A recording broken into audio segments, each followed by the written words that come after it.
Buenas tardes a todos, ¿cómo están? Bienvenido a una nueva charla técnica online.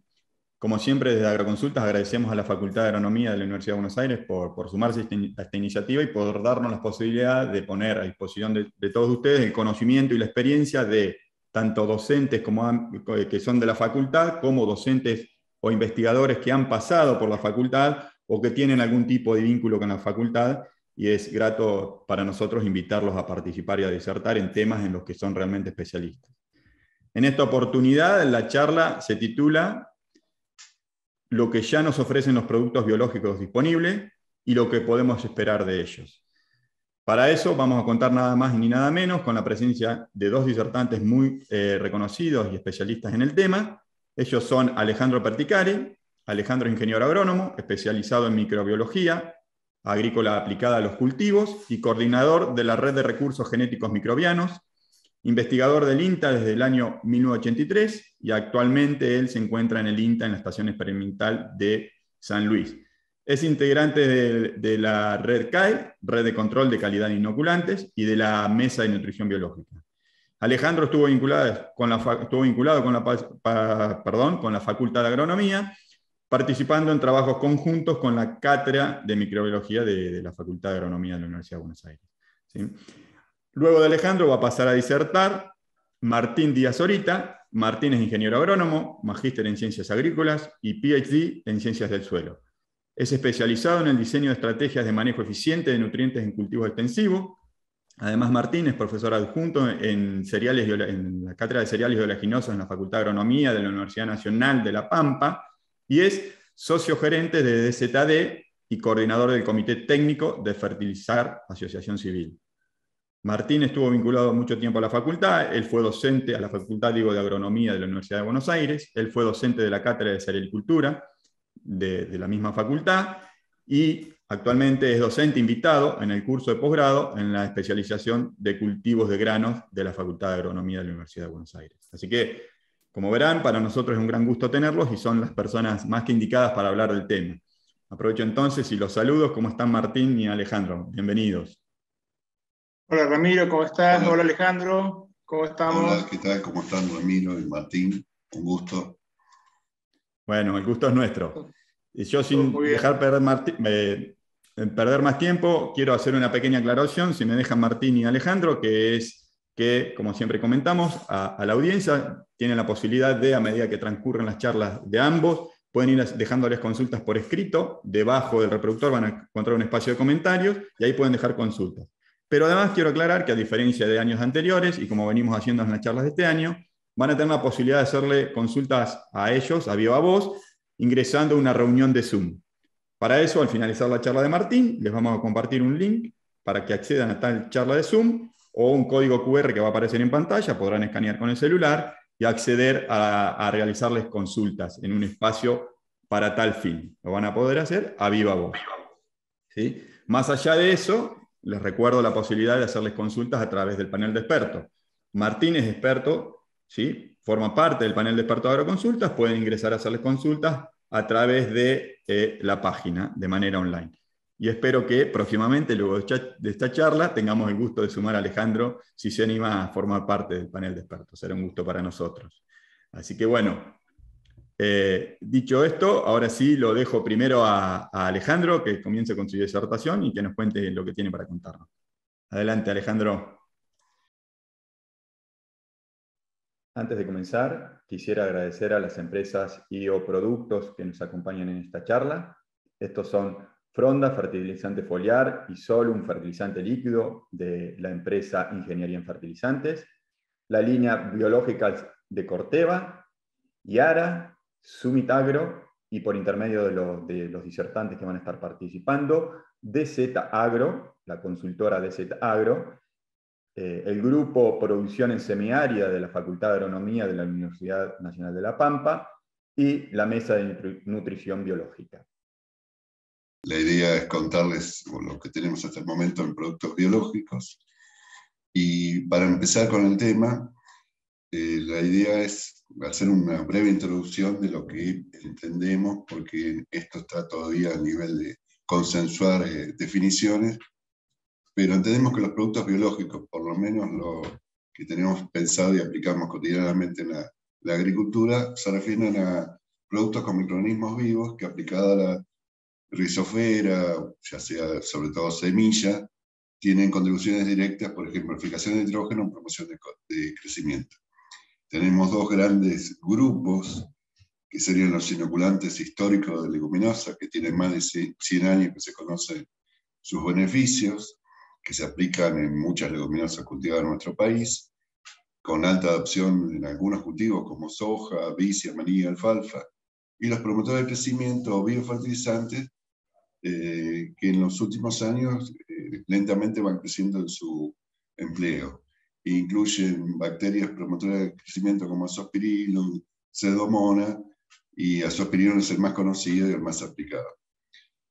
Y ese es el concepto que normalmente usamos, pero en los últimos años, a nivel, sobre todo de Latinoamérica, hay un término que engloba, o sería un poco más arriba de productos biológicos, que son los bioinsumos, que serían, según la CABUA, que es el Comité Asesor en Bioinsumos de Uso Agropecuario, se define como los bioinsumos agropecuarios como todo aquel producto biológico que consiste o haya sido producido por micro o macroorganismos, artrópodos, extractos de plantas que estén destinados a ser aplicados como insumo en la producción agroalimentaria, agroindustrial, agroenergética y bueno, el saneamiento ambiental. O sea, un mundo enorme de diferentes productos o estrategias de producción denominados bioinsumos. O sea que lo que nosotros tradicionalmente conocemos como inoculante, ahora se registra dentro de un lugar que se llama bioinsumo. Pero esto está en posible discusión y consensuar, y entonces estos términos son los que se utilizan. A modo anecdótico, en Brasil está ocurriendo lo mismo, y ya tiene editado libros que están disponibles dedicados a bioinsumos, por ejemplo, el cultivo de soja. Lo que sí es cierto, y es evidente, cualquier medición que se haga, que tiene una tendencia creciente al registro y uso de biofertilizantes, bioestimulantes y biopesticidas. Esto, bueno, esto es adaptado de Kazán de 2019, pero en las últimas evaluaciones dan exactamente lo mismo. O sea, el mundo está buscando otro tipo de estrategias, otro tipo de insumos para utilizar en los cultivos, principalmente de origen biológico.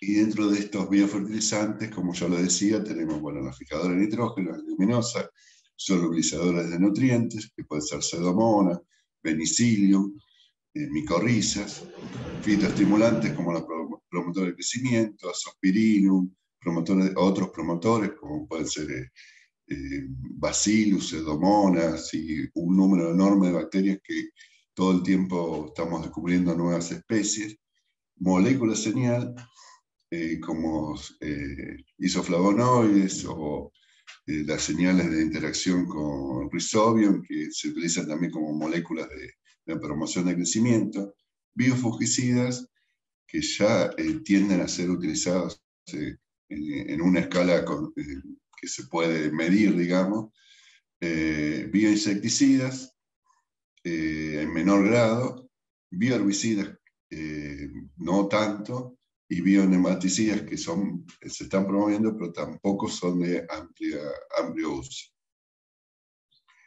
Y dentro de los nuevos, por lo menos en las condiciones nuestras, ya se empiezan a ver productos con acción biofungicida. En el caso particular de Trichoderma marciano, es un hongo que se está aplicando ya en cultivos de trigo y en cultivos de soja, y tendería a aplicarse a otros cultivos. Lo mismo ocurre con algunas cepas de Bacillus. Y posiblemente esto crezca mucho más. Entonces, en el empleo real, en nuestras condiciones, y principalmente lo que más se utiliza y más conocido son los inoculantes, en especial en zonas donde esa leguminosa no es nativa, como es el caso de soja, o el caso de alfalfa, el caso de algunos casos de vicia, y los promotores de crecimiento, si bien ya se están utilizando, no tienen unos volúmenes tan altos o una adopción tan alta como la tienen sí los inoculantes para leguminosas. Y muchos de estos promotores se utilizan en algunos países, en Argentina no tanto, coinoculando con los inoculantes, como el caso de Zospirillum, coinoculado en soja y poroto en el caso de Brasil, y acá en algunos casos se usa Pseudomonas también con Azospirillum y con Bladdersoy. La tricoderma sí se usa mucho como biofungicida, o sea, es una escala menor que el uso de inoculantes, pero ya se está utilizando en los cultivos, y Bacillus es otro que se está utilizando como biocontrolador.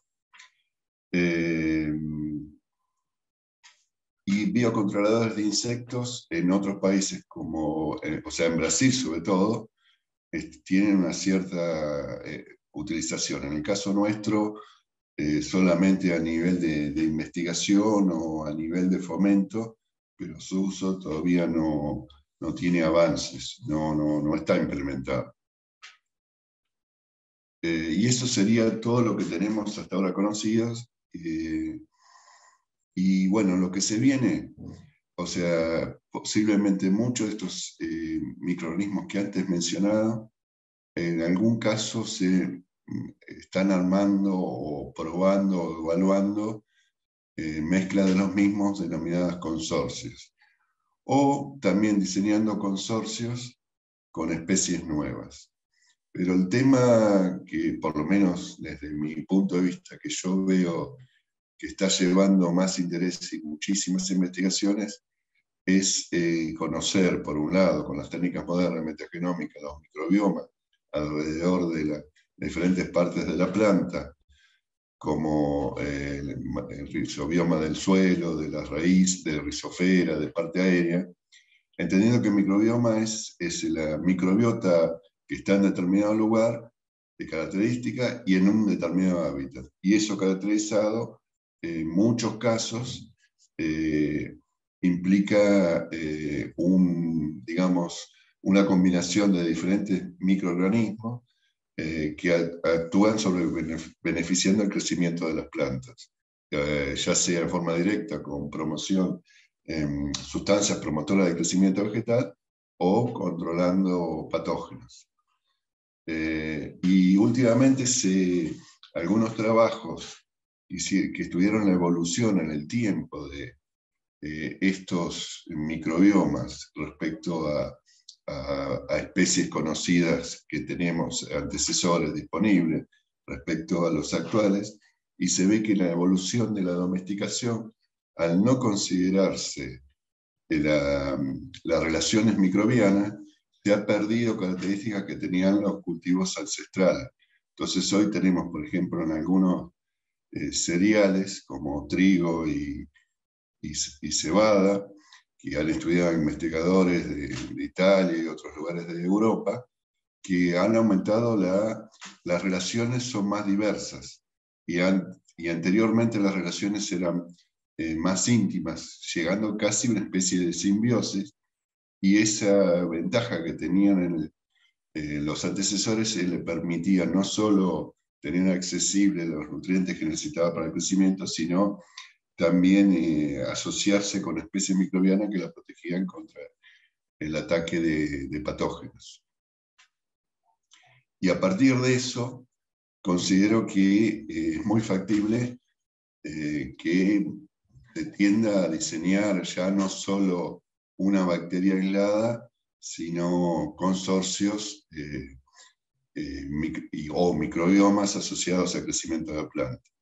Esa sería una forma. Otra forma sería que en el mejoramiento se consideren estos aspectos que fueron en el tiempo olvidados, y entonces que las plantas, por ahí, al estar recuperando esa capacidad de asociarse con determinadas especies microbianas, por sí solas ya seleccionarían del ambiente, del suelo, las especies que les interesan. Serían las dos formas: una agregarla por la vía de la inoculación o creación del microbioma, o con manejo, ya sea desde el mejoramiento o inclusive con estrategias de rotaciones, de formas de auspiciar los microbiomas más sanos. Todo esto es muy lindo en el ambiente donde son originados los cultivos, pero existe cierto riesgo en el sentido de que muchas de estas técnicas que se utilizan para identificar estos microbiomas no implica que ese microorganismo que hemos identificado, que hemos caracterizado, le pusimos nombre y apellido, es cultivable. Solamente conocemos su composición por una técnica de biología molecular que se llama metagenómica, que nos permite determinar género de especies, pero no necesariamente sabemos la composición real y su actividad.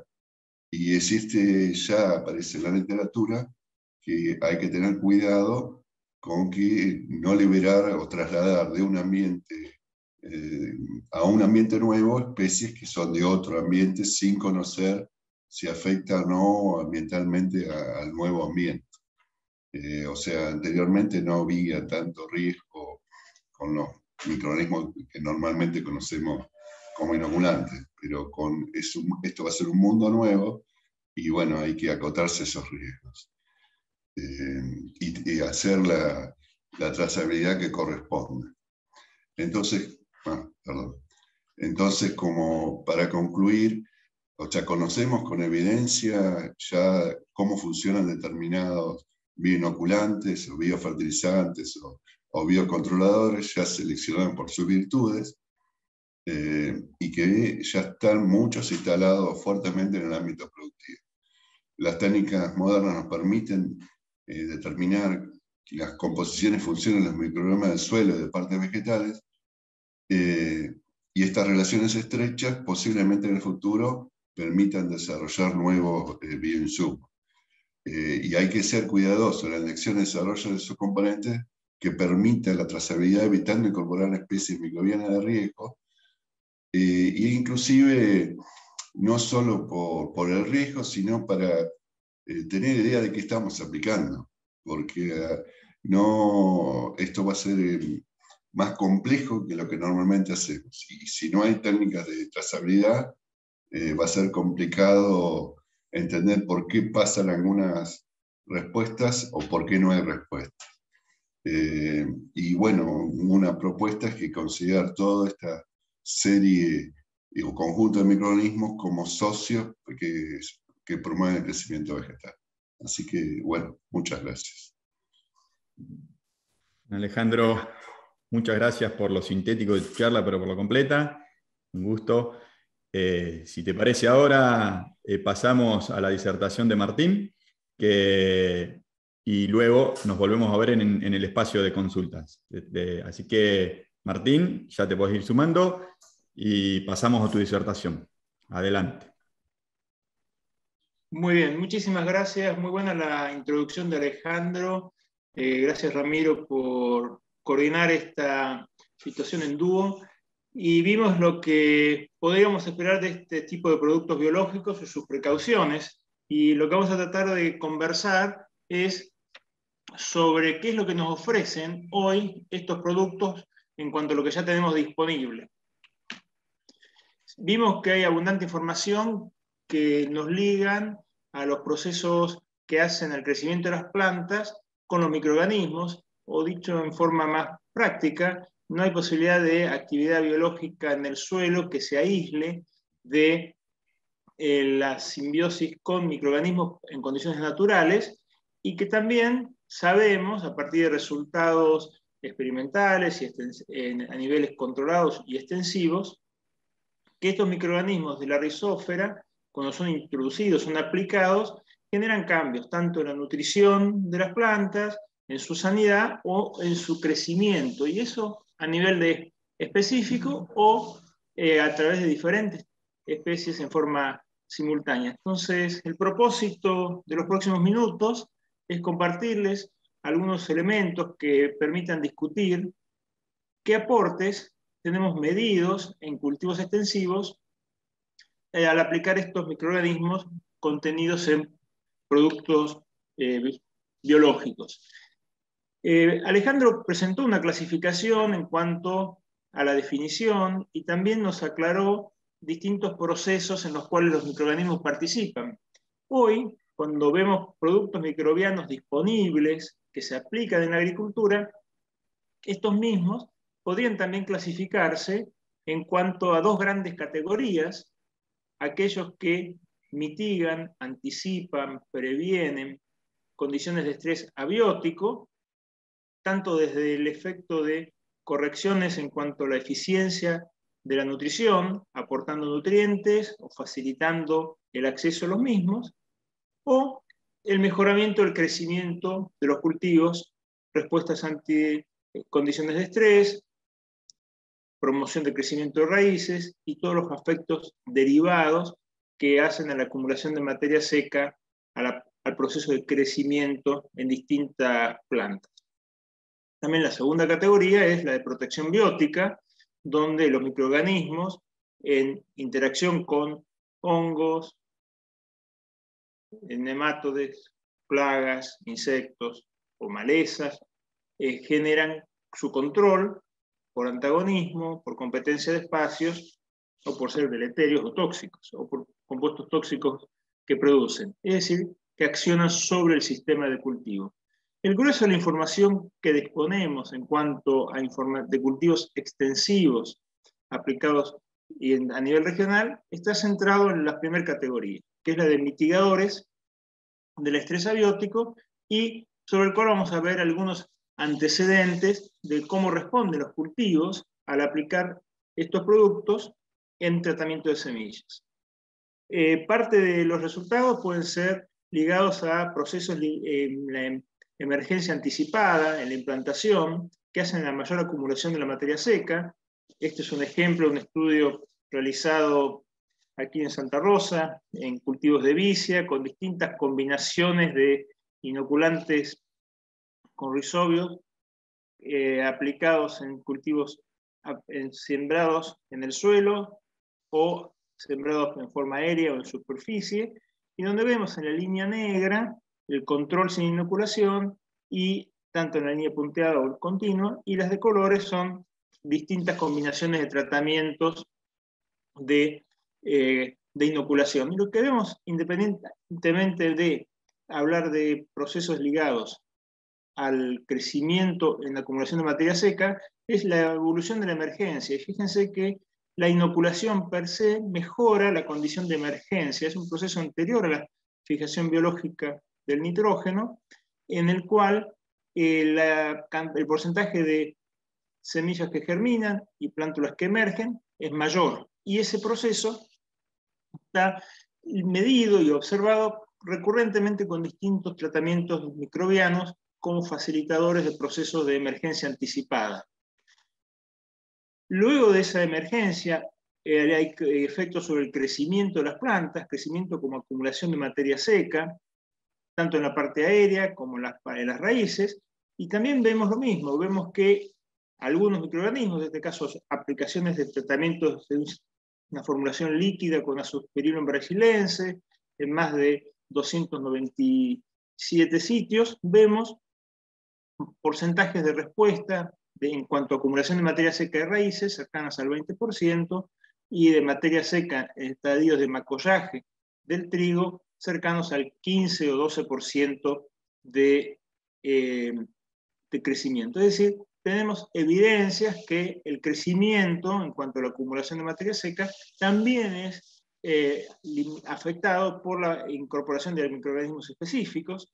En particular, estoy trabajando con un hongo, Penicillium vilae, en cultivos de maíz. Observamos que ese crecimiento a nivel de raíces se da en el aumento en la longitud de los pelos radicales.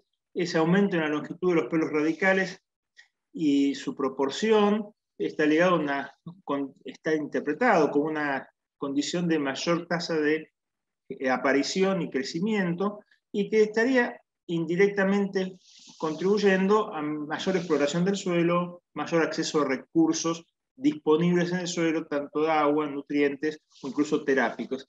Entonces, lo que vemos hasta ahora es que desde el inicio, desde la aplicación de tratamientos de semillas, la señalización con microorganismos, lo que no estamos diciendo que es el microorganismo per se, sino también pueden ser derivados del microorganismo o actividad rizosférica promovida por ese enriquecimiento dirigido con un microorganismo específico, interviene en lo que es la implantación del cultivo, la colonización del sitio y la exploración inicial y crecimiento en etapas vegetativas de diferentes cultivos. Vimos vicia, trigo, maíz. En el caso de la traducción hacia el crecimiento general del cultivo, vemos que las aplicaciones de Azospirillum, por ejemplo, en cultivos de trigo, manifiestan una mayor eficiencia en cuanto al uso de nutrientes. Esto es un estudio realizado durante el año 2015 en 10 sitios de la región pampeana, donde observamos que la eficiencia de aprovechamiento del fósforo aplicado al fertilizar, sitios con respuesta a la fertilización con fósforo, aumenta, pasa de convertir casi 53 kilos de trigo por kilo de fósforo aplicado a cerca de 82 kilos de trigo por kilo de fósforo aplicado, y lo mismo sucede con la fertilización con nitrógeno, donde en los tratamientos control, la eficiencia de conversión es próxima a 11 kilos de trigo por kilo de nitrógeno aplicado, y en los tratamientos con aplicación de Azospirillum en las semillas en el momento de la siembra, cerca de 12,5 kilos de trigo por nitrógeno aplicado. En definitiva, lo que estamos viendo es aumentos de entre el 20 o más por ciento de eficiencia de uso de recursos disponibles, de la misma manera que vemos en cuanto al uso del agua y la colonización del sitio y crecimiento inicial. Entonces, la eficiencia de uso de nutrientes es otro de los indicadores de la respuesta de los cultivos a la presencia de algunos microorganismos aplicados en tratamientos de semillas. Esa eficiencia no es solo desde el punto de vista de la captación de recursos y la conversión. Este estudio en condiciones extensivas en Santa Rosa nos muestra que la intensidad de color verde podemos relacionarlo en alguna medida con la concentración de nitrógeno en la hoja bandera del cultivo de trigo, con tratamientos de semillas con productos de origen biológico, diferentes microorganismos. Acá estudiamos bacilos, Azospirillum, entre otros. Vimos que en la extinción de la concentración de nitrógeno, o sea, la removilización del nitrógeno de la hoja bandera, es más lenta, es decir, la capacidad fotosintética, el aporte de nitrógeno para el llenado de los granos es más prolongado, o se logra con una eficiencia de uso de la radiación mayor, en presencia de los tratamientos biológicos. Fíjense que la coloración, cuanto mayor es este indicador, mayor es el valor, mayor es la diferencia en intensidad de color verde. Vemos que los tratamientos biológicos muestran a los 146 días y a los 154 días después de sembrar mayor coloración verde, mostrando una mayor eficiencia de conservación del nitrógeno en cultivos que lograron aumentar su producción en cuanto a rendimiento y mantener niveles de concentración de proteínas acordes a esa mejora sin dilución del nitrógeno. Eso es en cuanto a fijadores, a promotores de crecimiento, fijación de nitrógeno al ambiente y mejoras en la eficiencia de uso de nutrientes en cereales. En cuanto a las leguminosas, la captación y el uso del nitrógeno atmosférico, tanto en maní como en soja, en arveja, en vicia, en garbanzo, en diferentes especies de leguminosas, es evidente la contribución de la aplicación anual de inoculantes. Estas son imágenes en sur de Córdoba, cultivos de maní, con aplicación de inoculantes, sin aplicación de inoculantes, moderadas percepciones. Estas líneas son franjas sin inoculación en soja, en ambientes rotados, con nodulación espontánea, pero la respuesta a la inoculación es la parte verde. Lo que vemos es, tomándolo a partir de estudios de Carlos Piccinetti y su equipo, que la fijación biológica de nitrógeno, el nitrógeno derivado de la fijación biológica, contribuye en estos lotes, en estas condiciones de suelos con presencia de rizobios, a aumentar la cantidad de nitrógeno en las plantas provenientes del aire. Este estudio, promedio de 9 sitios, en lotes con antecedentes de rizobios con población naturalizada, vemos que los controles logran derivar 110 kilos de nitrógeno por hectárea, mientras que los inoculados, donde la contribución en cuanto a la presencia de nódulos es evidente, la contribución de la inoculación aporta 20 kilos más de nitrógeno, alcanzando 130 kilos de nitrógeno derivado y explicando diferencias significativas en la acumulación total de materia seca y posteriormente en rendimiento. Hay mayor cantidad de nitrógeno que ingresa del aire, que se proviene de la fijación biológica en sistemas inoculados por posición, por efectividad y por calidad de las cepas con las cuales estamos trabajando. Esto traducido en promedio sobre 1.143 estudios realizados entre el año 2001 y 2018, que recopiló Alejandro Perticari, nos muestra una brecha de producción. La línea completa muestra los rendimientos de los cultivos con inoculación, la línea de puntos sin inoculación, y esa brecha explica aproximadamente el 8% del rendimiento alcanzado. Es decir, que la inoculación en cultivos de soja, aislada de interacciones de manejo, representa el 8% de la productividad alcanzable por el cultivo, acompañando la condición de crecimiento. Es decir, la incorporación de prácticas de manejo que mejoran la producción de soja continúan requiriendo y expresando esa respuesta en cuanto a la inoculación. En definitiva, cuando combinamos dijimos el 8% proveniente de la actividad biológica de la incorporación de microorganismos seleccionados, explican parte de lo que es el comportamiento del rendimiento en soja. En el caso de trigo o en el caso de maíz, nuestros resultados sobre 600 estudios en trigo y 15 campañas en toda la región triguera argentina, validan que el rendimiento alcanzado, es decir, la mitigación del estrés a través de la incorporación de microorganismos, en este caso Azospirillum, es responsable del 6% de esa productividad, con una recurrencia cercana al 76%. Es decir, con una consistencia medida, sabemos que gran parte de ese rendimiento alcanzable, 6%, está asociado a la mitigación de procesos que generan estrés o ineficiencias en cuanto a la acumulación de materia seca, la implantación del cultivo y la eficiencia de aprovechamiento del nitrógeno. Algo similar sucede en el caso de maíz, con Azospirillum, sobre 225 estudios, la contribución es también cercana al 6% y con una consistencia de observaciones mucho mayor, cercano al 84% de recurrencia o de consistencia.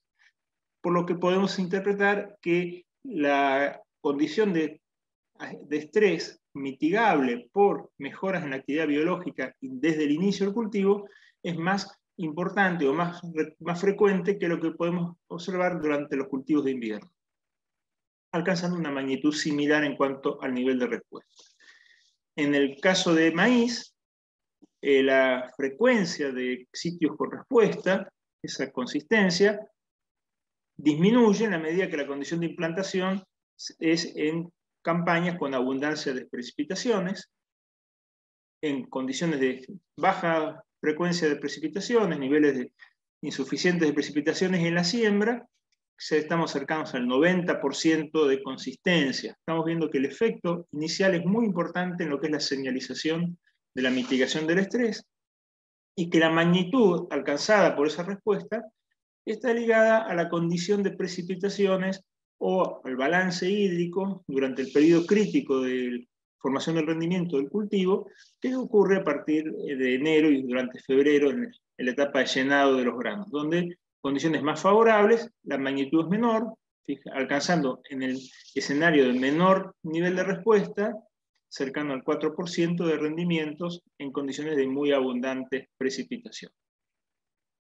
No dijimos que solamente había procesos ligados al crecimiento de las plantas, sino a la mejora de la condición de crecimiento en el entorno rizoférico. Uno de esos efectos estaría ligado al aporte de Trichoderma hertzianum, donde los estudios de Gustavo González Santa nos muestran que en promedio, aún en condiciones de tratamientos de control con fungicidas, la incorporación de este microorganismo con promoción de crecimiento, con actividad de biocontrol preventivo para Fusarium, para Bipolaris, para Dreslera, estaría contribuyendo a mejorar la producción de trigo. Es decir, que la producción de granos de los cultivos de cereales o de leguminosas tienen beneficios asociados a mejoras intrínsecas en su crecimiento, ligadas a efectos directos sobre las plantas o sobre el ambiente que los rodea en cuanto a la rizosfera. A modo de comentarios finales, así tenemos espacio para las preguntas, sabemos que los productos biológicos que hoy usamos en la agricultura extensiva, primero amplifican procesos naturales, hacen que las cosas que ocurren naturalmente se expresen en forma consistente, tanto para el crecimiento, la nutrición como la protección de las plantas. Los propósitos de aplicarlos, ¿para qué lo usamos? Es múltiple, no hay un efecto único que acción y reacción, sino que participan en multiplicidad de procesos concatenados y que a veces son complementarios, es decir, no reemplazan, sino que mejoran, y que el uso y su oportunidad de uso va a variar de acuerdo al contexto, de oportunidad como mejora complementaria o de necesidad como incorporación de única opción ante restricciones en cuanto al manejo habitual de la práctica. Dicho de otra forma, la oportunidad es porque mejoramos lo que hacemos y la necesidad es porque es lo que podemos hacer. Para mejorar esta adaptación productiva, tenemos que trabajar permanentemente en condiciones de adaptación, es decir, adaptarnos al microambiente de aplicación. Formulaciones, pautas de uso, compatibilidades, condiciones de aplicación. ¿Por qué? Porque los procesos ocurren, la necesidad de su amplificación está validada, lo que necesitamos es validar cuantitativamente, a modo local, cómo cambios en la formulación, cambios en las pautas de uso, cambios en su compatibilidad con las prácticas de manejo aplicadas en los cultivos, interfieren o permiten expresar sinérgicamente sus contribuciones. Muchísimas gracias y estamos disponibles para los intercambios. Bueno, Martín, muchas gracias a vos también. Muy claro y conciso, gracias por respetar los tiempos. Como se prometió entonces ahora, si les parece bien, vamos a pasar el espacio de consultas. Antes, obviamente, agradecer a la Facultad de Agronomía por la posibilidad y por sumarse a esta iniciativa. Y también, claro está, agradecer a ambos. Yo aprovecho también para comentar a la audiencia que van a poder repasar la charla tanto de Alejandro como de Martín las veces que quieran. Queda disponible en este mismo enlace, en este mismo link, todo el tiempo que necesiten. Van a poder ir hacia adelante y hacia atrás y repasar los contenidos que quieran. Así que dicho esto ahora, si les parece bien entonces, en unos pocos minutos, luego de un breve intervalo, les compartimos el link para que accedan a la reunión y, o un QR que va a aparecer en pantalla para que capturen con el celular y acceder también a la misma reunión vía Zoom. Así que, Alejandro, Martín, muchas gracias por su exposición y si les parece, nos vemos en el espacio de consultas. Muy bien, pasamos a la otra sala. Antes de pasar al espacio de consulta, queremos agradecer nuevamente a las empresas o productos que nos acompañaron en esta charla. Estos son Fronda Fertilizante Foliar y Solum Fertilizante Líquido de la empresa Ingeniería en Fertilizantes, la línea Biologicals de la empresa Corteva, la empresa Yara, la empresa Summit Agro y a través de los disertantes, la consultora DZ Agro, el Grupo Producción en Semiárida de la Facultad de Agronomía de la Universidad Nacional de La Pampa y la Mesa de Nutrición Biológica.